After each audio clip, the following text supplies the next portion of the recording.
Hello, good evening, and welcome to a Tuesday night episode of Brett's Old Sun Radio Show. We've had a good day today. We've been busy. We've been putting together a whole bunch of content for Vicky's social media channel and just basically anchoring her in Clifton in Bristol. Just because we felt we needed a proper home for her channel. So we've been putting together a whole bunch of content and different things, and hopefully it'll go well. And also, whilst we were there, we took George with us, so we managed to get some family content as well to go with days like this.life. And you'll be able to see that, shortly, I would imagine, if you go and check it out. I've also been voicing my adventure storybook, my Legend of St. Maul's book, because a few people have asked for an audio version, and I'm working on that. It's a bit tricky. It's kind of a long process, but we're getting on with it. A huge thank you for joining me once again for a regular late night visit to those dusty studio archives right here from my cosy corner of the southwest of the United Kingdom. I'm Brett. I'm your host for a Night Sun podcast, and welcome to another episode.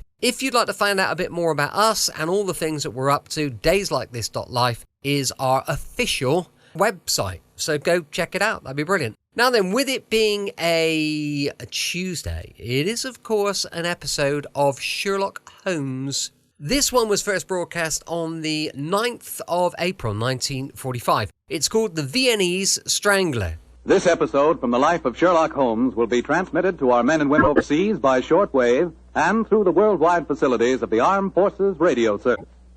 Petri Wine brings you Basil Rathbone and Nigel Bruce in the new adventures of Sherlock Holmes.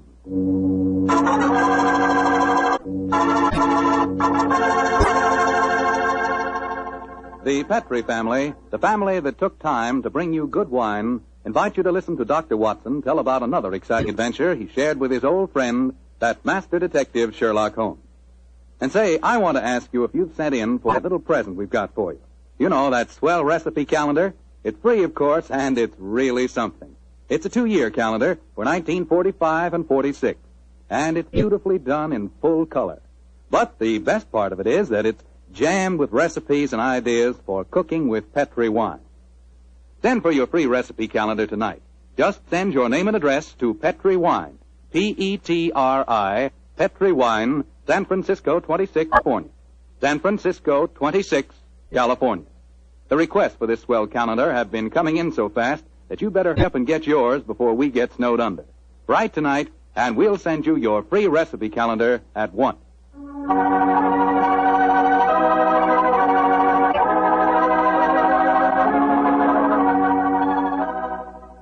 And now for our weekly visit with the good Dr. Watson. Let's see if he's waiting for us.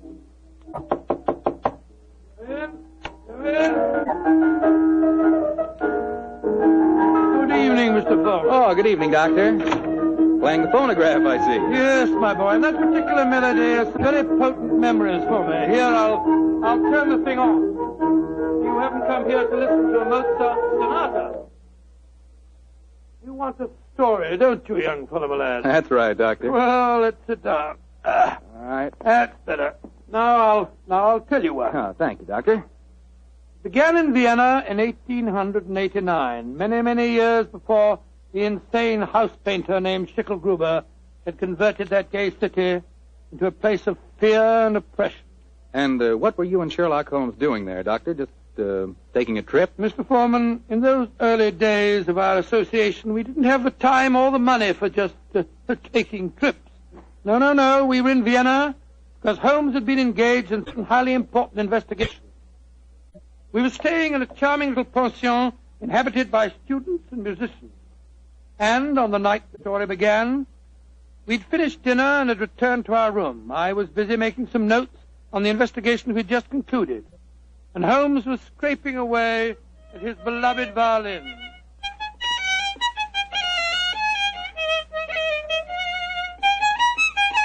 Confound it. What's wrong? Why can't I get it? Oh, it sounds very pretty to me. Pretty, really, old chap. I'm on a turn. And a heavy-fingered one at that. Listen to this. Oh, sounds like a fiddler at an Irish wake. Oh, take it easy, Holmes. Take it easy. There's no need to fling the violin down like that. What's an old chap? Why, with all your other excellent qualities, are you not a pianist? What's piano got to do with it? In this case, everything. There's a piano in this room, and if you could play it, the Mozart sonata I'm struggling with might have some meaning. Come in. Oh, good evening, Fräulein. Wish to see me? You are Herr Sherlock Holmes. That is my name. Then, yeah, I wish to see you. I am Lea Bullenstein. I live here in this pension. How do you do? This is my friend, Dr. Watson. How do you do, Herr Doctor? Very glad to meet you, my dear lady. Fräulein Ullenstein, may I pay my tribute to the brilliance of your piano playing? You have the exact precision of phrasing that Mozart demands. How do you know of me? Both Dr. Watson and I were present at the command performance you gave at the Imperial Court a fortnight ago. Hey, curious, I knew I'd seen you somewhere before. My friend was just expressing the need of a pianist as you walked in, young lady. Perhaps I'm two of sorry. you... I do not play with amateurs. Amateurs? Well, really... I do not mean to be rude. It's just that my life is dedicated to my professional career. I quite understand, Fräulein. And now please tell me, what can I do to help you? I must presume you have come to see me in my professional capacity. Jawohl. That is correct, Herr Holmes. Though I realize to a great detective like you, my problem must seem quite trivial. I am being blackmailed by a man in this pension. He is Sándor Árpády, a Hungarian painter who lives in the studio upstairs. Sándor Árpády. Yes, I think I've heard of him. Since 2 months now, ever since he know my secret, he's come to me for money, and today he tell me he must have 250 gulden, or he will go to the police. I have not that much money. Herr Holmes, please to tell me what I shall do. Just what hold does he have over you? My brother, Karl, he got into some trouble here, and the police were looking for him. He ran away to München, as you say, Munich, and Sándor Árpády knew of this. He was a friend of mine, so I thought. When this trouble come on my brother, I turned to Sándor for help. The smuggle come to the country, and he turned on me for blackmail. He's a bad man. I wish he was dead. Most blackmailers are cowards at heart. I think Dr. Watson and I will call on the gentleman. By the way, does he have any written evidence of your brother's crime? Yeah, he has his address in Munich. I show Sándor a letter from him when he first go there, and he keep the letter, will not give it back to me. And if he gave the police your brother's address, they'd arrest him, eh? They would, of course. Yes, of course they would. Herr Holmes, will you please to tell me what I should do? I cannot go on this way. My music Now, is Fräulein, suffering. calm yourself. I shall be most happy to help you, and if you will lead the way, we'll see how persuasive we can be with Sándor Árpády.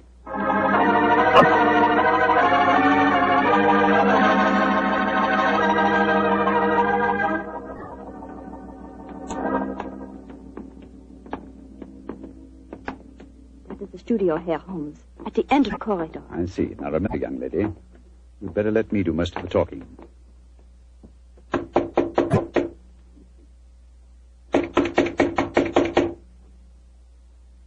He must be out. That is possible. Locked. I think, bearing in mind Árpády's profession, we'll take the liberty of opening his door. That doesn't look a very complicated lock to me. Oh, I think this skeleton key will do the trick. It's very dangerous, Herr Holmes, if Sándor finds you doing... No. Don't you worry about that, Fräulein. We're perfectly capable of taking care of ourselves. There we are.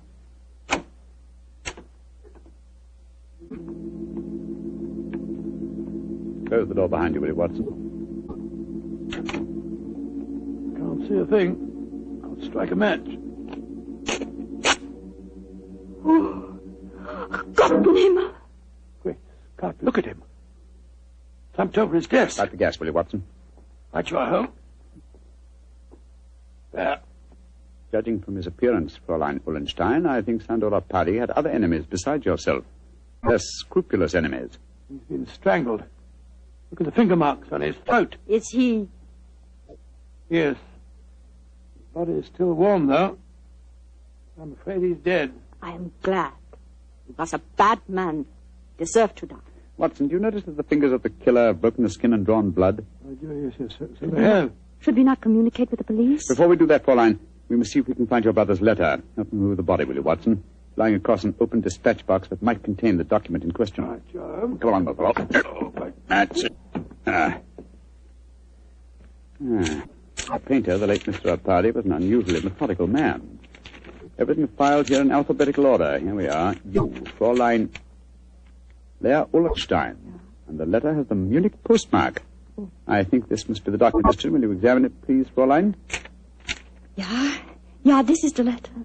Herr Holmes, how can I thank you? There's very little to thank me for. If the blackmailer were still alive, I fear it wouldn't have been so simple a matter. I wonder what other treasures this box contains. Hello? Hello? What is it, Holmes? Interesting. Extremely interesting. Look at this, old fellow. Good Lord. Information on the case that we've just been working on. Exactly, and from the names attached to the document, I think we may assume that the dead man did not confine his blackmailing to struggling young pianists. He was after big game, too. Yes, we'd better be careful, Holmes. I don't think that we should go for the police just yet. No. We'll start by having a little talk with the other residents of this pension. Fräulein, who lives in the room adjoining this one? I too, Herr Holmes. And the room across the landing? Lai Tong-fo, the great Chinese actor, he's roaming here in Vienna. I see. Then I think we'll start by calling on him. Return to your room, Fräulein, and we will let you know later what we've found. In the meantime, say nothing to anyone of what has happened. I will do everything you tell me, Herr Holmes, and please, once again, please let me thank you for what you've done for me. You know, Holmes, I'm not sure that girl didn't strangle Arpadi herself. A pianist would have unusual strength in her fingers, and we know that she had the motive. And look how unnaturally calm she was when she realized the man was dead. I disagree with you, old fellow. Huh? I think what you refer to as unnatural calmness is really the cold detachment of the two... Well, I have a feeling that we should keep an eye on her, just the same. We will, Watson, we will. And now I suggest we pay a visit across the landing to the distinguished Chinese actor, Mr. Ling Tu-fo.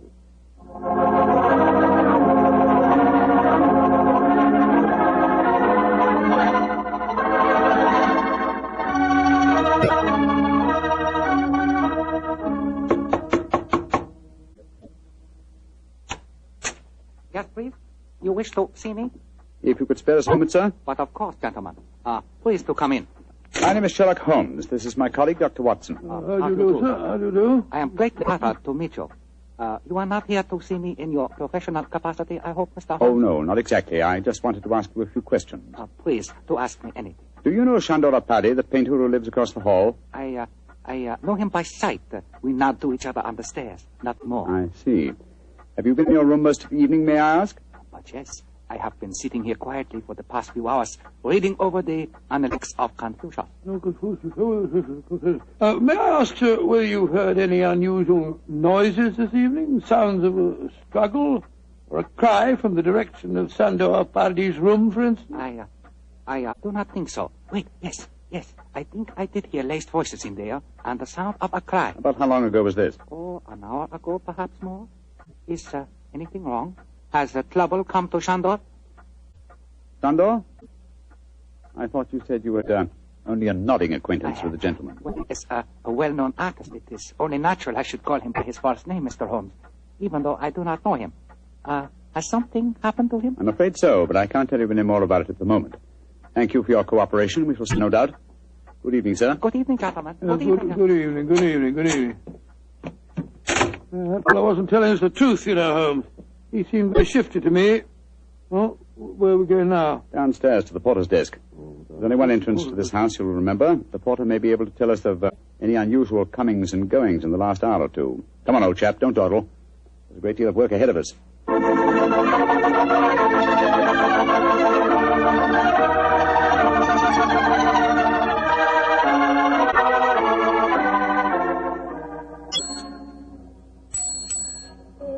Herr Holmes, what can I do for you? How long have you been on duty tonight? Since 5 o'clock. Did you notice what people have come in or gone out since then? No one has gone out. Ah, splendid. And who came in? Fräulein Ullenstein came in just after 6, Oh, yes. and Herr Apadi, the painter, came in a few minutes later. That is all. Ah. Who lives in the other ground floor apartments besides Dr. Watson and myself? There are only 2 other apartments. In the one to the right of the corridor lives Madame Janssen. She's a Swedish lady, a sculptor. And in the other? Signora Violetti, the Italian opera singer. Oh, thank you. Thank you very much. I'm much obliged to you. I'm happy to be of service, Herr Holmes. Where are we off now? Back to our rooms? Oh, we'll call on Madame Violetti if she's at home.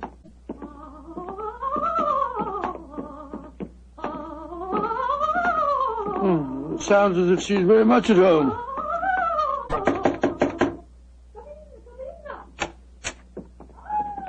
Signor Sherlock Holmes, that is a friend have come to see me. Bravo, bravissimo.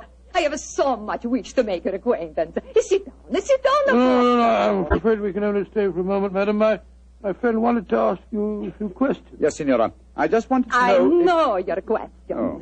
You play the violin. I have heard you. Yes. You want to know whether the great Valeria will allow you to accompany her in a magnificent soprano aria allo so from Mozart's Il Flauto Magico. Your latest answer to your question is si. Yes, madam. Forgive me, Signora, but if you don't mind. But that was not one of my questions. It was not? But I will sing it with the same. You flatter me, but at the moment there are other things on my mind. Signora Violetti, do you know Chandora Paddy? By his side. That is all. He make eyes at me, but I no pay attention. I do not like Hungarians. You haven't seen him this evening? No. I've been alone, reviewing the score of La Traviata. I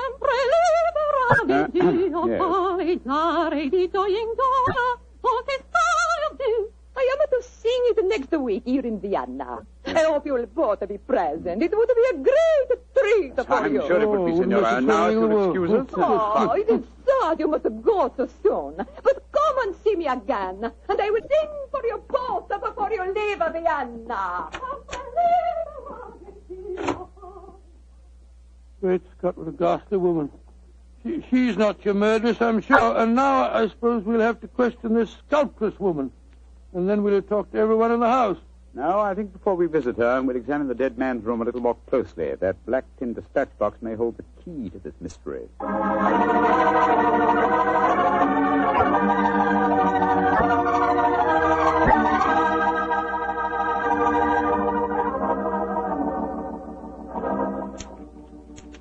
Idiot!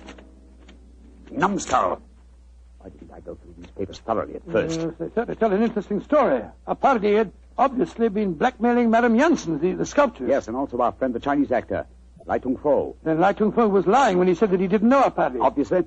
By George, 3 of the 4 people living in this house in his power.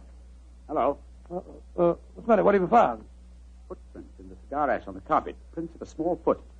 Leading us to this closet. Somebody must have been hiding in there. Yes, very possibly. Uh-huh. Take a look at these, Watson. Strands of hair. Long black hair. Where were they? On a hook in the cupboard. Someone bracing themselves back so as to be out of sight could easily leave such evidence. I've got it, Holmes. I've got it. The long black hair, the long nails that caused the peculiar marks upon his throat, and the small footprint. It was a woman. But which one?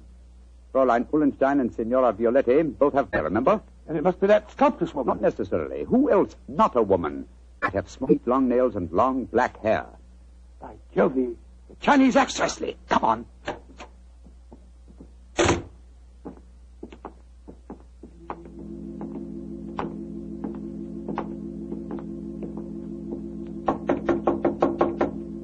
hope he's still there.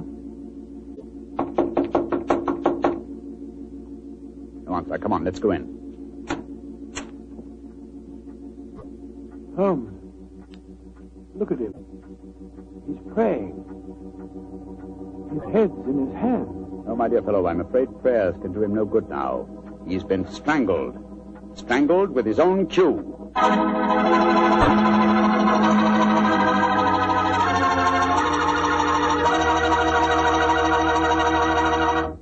Dr. Watson's story will continue in just a second.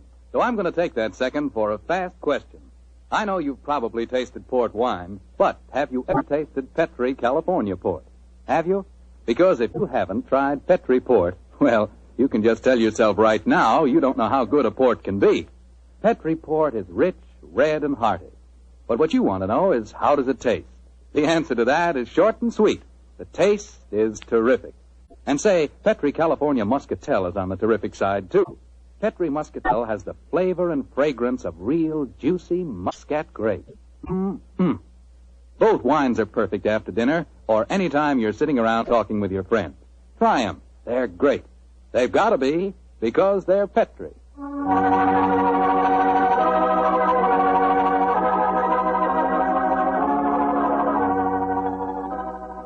And now back to tonight's new Sherlock Holmes adventure. The famous pair are staying in Vienna, where they've become involved in the mysterious strangling of a notorious blackmailer. As we rejoin our story, Sherlock Holmes and Dr. Watson are cross-questioning another of the suspects, a Swedish sculptress by the name of Madame Janssen. What do you want with me?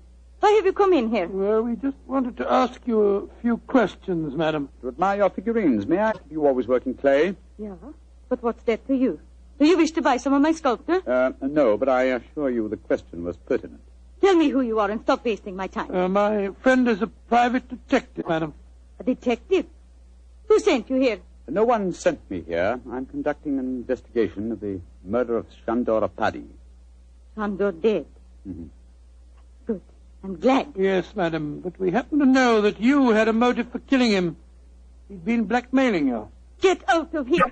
What right have you to come here and question me? No. Look here, madam. If you know what's good for you, you will answer our And question. if you know what's good for you, you'll get out of here, both of you. Come along, Watson. But, Holmes, you can't possibly... Forgive me, madam, for our intrusion. We meant no rudeness. You have been rude.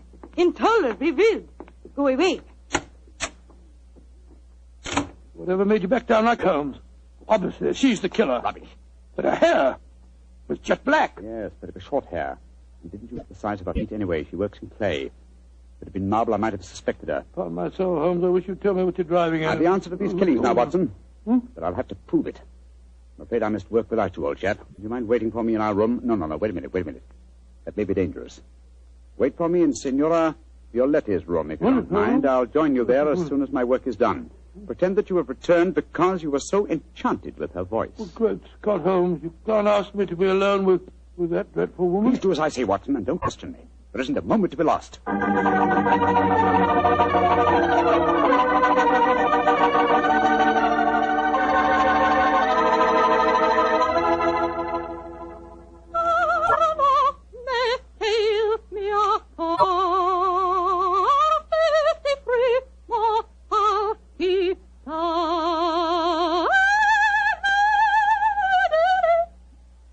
You know the aria, my dear doctor. No, madam, I'm afraid I don't. You've not heard about great Giuseppe Verdi? Oh, yes, I heard of him, of course, but I can't identify his work. That was from a Rigoletto, you silly man. Rigoletto? Come, tell me your favorite composer. I will sing a song just for you. I will turn the gas light down. No, don't do that. Turn the gas light down. That will be so much more romantic.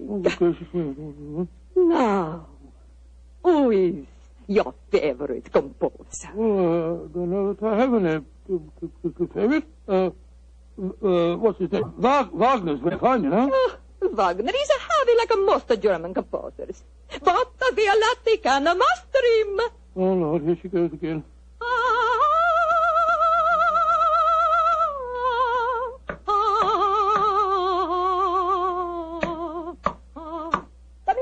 Come in. I cannot see who it is. Come into the light. It is I. Great heavens, the Chinese actor. I am sorry to make commotion, but as we say in my country, those who run from graves speak with double knowledge. Oh, you devil! You devil! I kill you once! I kill you once! I kill you again! Thank you for the confession, Senora Violetti. You can testify to it, Watson. Holmes! No, you don't, Senora. Your nails are too sharp for my liking. I'll kill you to both of you! I'll kill you! Watson, catch her. She's fainted, Holmes. Fainted, eh? What an undramatic exit for a most dramatic lady.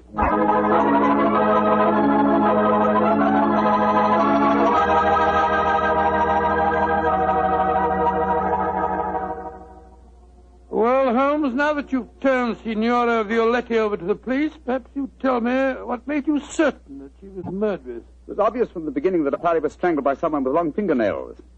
When Lai Tung Fo was killed, it ruled him out. Then who was the woman with a motive and long nails? Best of all, huh? Elementary, my dear fellow. Was the woman Fräulein Ullenstein? No. Being a concert pianist, her nails were naturally short. The sculptress who worked in clay? Again, no. That would make it impossible for her to mold her delicate figurines. Therefore, Signora Violetti, by the process of elimination, was the only woman with long nails. But why did she strangle the Chinese actor, too? Undoubtedly, he witnessed the first killing. The long black hairs in the closet were from his cue. I presume that later He threatened Signora Violetti, and so he himself was strangled. I still don't understand why she strangled our party in the first place. Watson, I think you'll find that he's been blackmailing her, too. Remember, he had documents incriminating everyone in the house except her. I think we may assume she killed him and then removed her own papers from the dispatch box.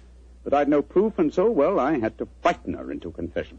So that's why you disguised yourself as Lai Tung Fu. Yes, I borrowed the robes from his room. It was lucky that the lights were low as I entered. Yes. And it's also fortunate that to the average European, all Chinese look alike. Come in. Ah, Fräulein Ulfstein. We'll be in to see you in a few minutes. I have been waiting so anxiously. Is everything all right? Well, from your point of view, my dear young lady, yes. There's nothing more for you to worry about. Oh, I would like to refer you, Herr Holmes. Yeah. I've done very little for you, but if you really feel that you owe me something... Yeah? Well, perhaps just this once you wouldn't mind accompanying an amateur? It would be a pleasure. What is it you wish me to play? A Mozart sonata. But of course. The rondo from the E-flat, I suppose. That's splendid. Please, Fräulein. You like Mozart, Herr Doctor? Oh, very much, young lady, very much. In fact, I might say he is my favorite composer.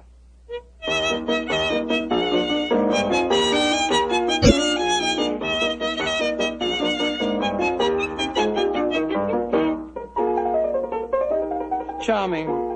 Perfectly charming. I only wish that all our adventures could end so melodiously.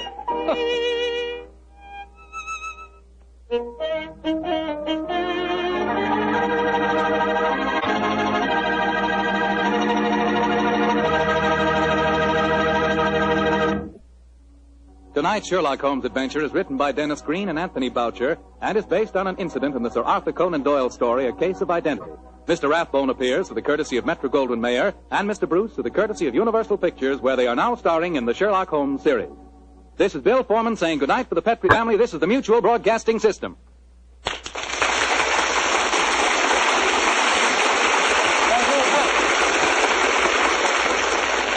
Welcome back. Hope you enjoyed our latest adventure with Sherlock Holmes and Dr. Watson. Don't forget, we'll be back tomorrow with some more excitement and dangerous assignment going live at 5 p.m. UK time. Thanks so much for listening. I'm here with you 7 days a week, and I'll see you tomorrow on Brett's Old Time Radio Show. Love you. Bye.